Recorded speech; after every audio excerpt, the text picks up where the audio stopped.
आज हमारे साथ खास मेहमान जुड़ रहे हैं। स्टूडियो में हमारे साथ विलावत साहब हैं, विदेशी मामलों की जानकार। सुशांत सिंह साहब हैं, एसोसिएटेड एडिटर इंडियन एक्सप्रेस के। और पूर्व राजदूत विवेक काटजू जी जुड़ रहे हैं हमारे साथ ओबी लाइन के जरिए। सबसे पहले विलावत साहब, आपसे हम समझना चाहेंगे, इन जो दस्तावेज निकल कर आए हैं उनकी अहमियत पहली नज़र में क्या बनती है? उत्सुकता तो बहुत से लोगों की अलग अलग तरह की थी कि वो वहाँ से क्या कुछ हासिल किया है। अमेरिकी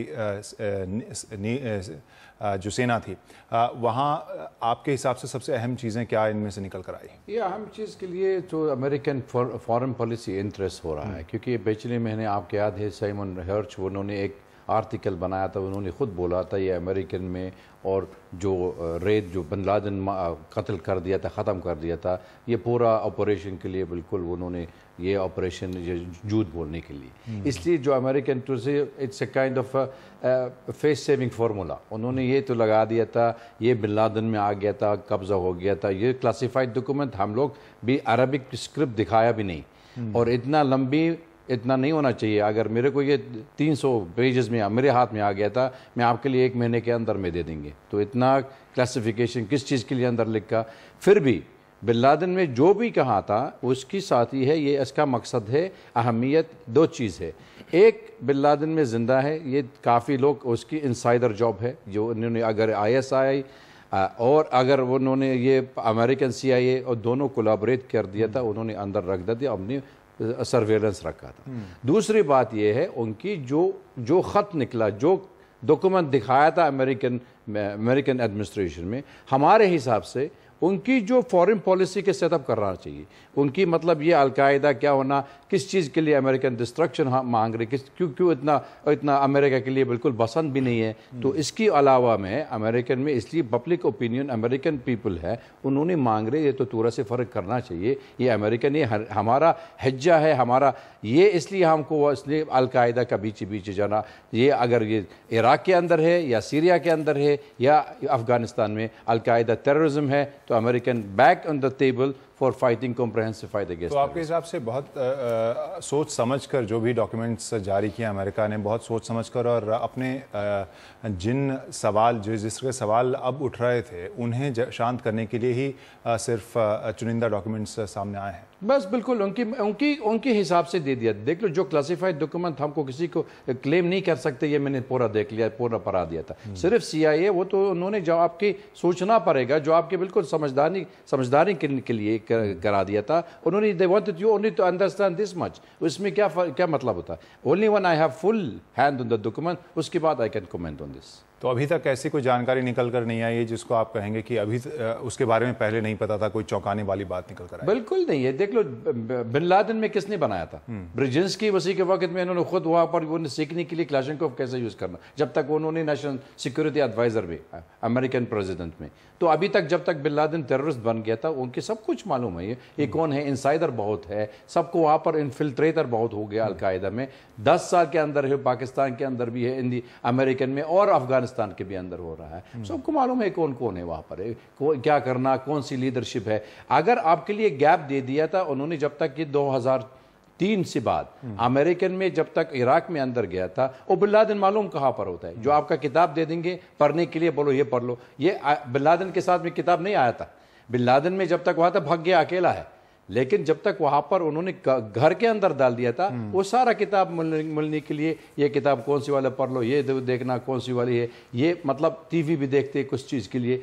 तो ये जो लिखने के लिए उनके लिए it is for intelligence interest, और ज़्यादा नहीं है। सुशांत जी, आपसे समझना चाहेंगे, अंतर्राष्ट्रीय तरीके से, अंतर्राष्ट्रीय नज़र से अगर देखा जाए तो जो आवाज़ साहब कह रहे थे उस नज़रिए से देखें, हिंदुस्तान के बारे में जिस तरह की आशंका जताई जाती रहती है, अलकायदा के प्लान्स थे या अलकायदा के प्लान्स हैं, उस कॉन्टेक्स्ट में कुछ आपको ऐसी चीज़ निकल कर आई जिसे लेकर हमें आशंकित होना चाहिए? देखिए, इसमें कोई आश्चर्य नहीं है कि ओसामा बिन लादेन बहुत खुश हुए कि 26/11 के मुंबई में अटैक हुए या पुणे में बॉम्ब ब्लास्ट हुआ, तो इसमें तो कोई आश्चर्य की बात नहीं है। जो थोड़ा सा आश्चर्यजनक या पहली बार जो बात खुलकर सामने आई है वह है कि कुछ एक भारतीय व्यक्ति जिनको उन्होंने बोला है कि जो उनको मदीना में मिले, उन्होंने कुछ पैसे उनको दिए इंडियन ब्रदर जैसे कहा, भारतीय भाई मदीना में मिले जिन्होंने उनको 2 बार कुछ पैसे दिए, वह शायद पहली बार आया है। तो हमारे अखबार में आज रिपोर्ट भी आई है, प्रवीण स्वामी ने की है, जिसमें कि 2 नाम जो हमें लगते हैं जो हो सकते हैं शायद जिन्होंने किया हो। एक जिनकी माँ सऊदी थी और जिनकी माँ भारतीय थी और जो जिनका सऊदी अभी नागरिकता है, और एक जिनकी माँ भारतीय थी और जो ओमान के नागरिक हैं। शायद उन 2 नामों पे, क्योंकि पहले भी बात हुई है, जो कि अब्दुल अजीज़ के साथ पकड़े गए हैं, महमूद बाजीग और ओमान नेशनल एक अब्दुल रहमान अल हूती, जिनको के UNSC रेजोल्यूशंस के अंदर भी टारगेट किया गया था। शायद वो 2 व्यक्ति ऐसे हो सकते हैं जिन्होंने शायद पैसा दिया हो, क्योंकि इससे पहले कभी भी किसी भारतीय का अल-कायदा को पैसे देने का सवाल पहले कभी नहीं उठाया। और जो दस्तावेज से जो आउटलुक नज़र आया है लादेन की बातों में, उसमें हिंदुस्तान कितनी अहमियत रखता था उसके प्लान्स में?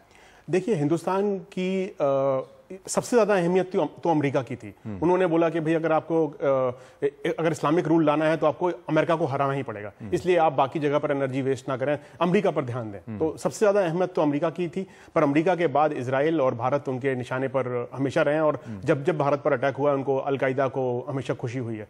पर ये और भी दूसरी बात जो हमें ध्यान रखनी चाहिए वो ये है कि इन डॉक्यूमेंट से यह भी सामने आता है कि अल-कायदा के TTP और हक्कानी नेटवर्क से साफ संबंध थे, और साथ में LET के साथ भी संबंध थे। भले ही ये डॉक्यूमेंट, कुछ डॉक्यूमेंट इसमें से मार्च में एक ब्रुकलिन में कोर्ट केस में आउट हुए थे, उनसे बड़ा क्लियरली मालूम पड़ा था कि ISI के पुराने चीफ लेफ्टिनेंट जनरल हामिद गुल इन लोगों से मिले थे, और भी ISI के डायरेक्ट कॉन्टैक्ट थे तालिबान, और तालिबान के थ्रू ही अल-कायदा के साथ। और जैसा कि हमें पता है, लश्कर तोयबा और तालिबान और बाकी जो टेररिस्ट ग्रुप्स हैं उनका भारत खासतौर पर उनका निशाना रहा है। विवेक काटजू जी, आपके पास हम आना चाहेंगे। इन दस्तावेजों के बाहर आने के बाद पहली प्रतिक्रिया क्या थी आपकी?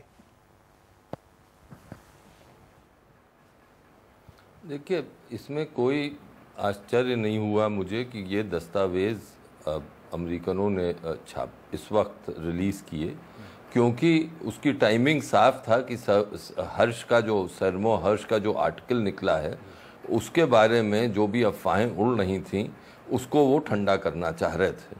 अब 1-2 चीज़ें साफ हैं।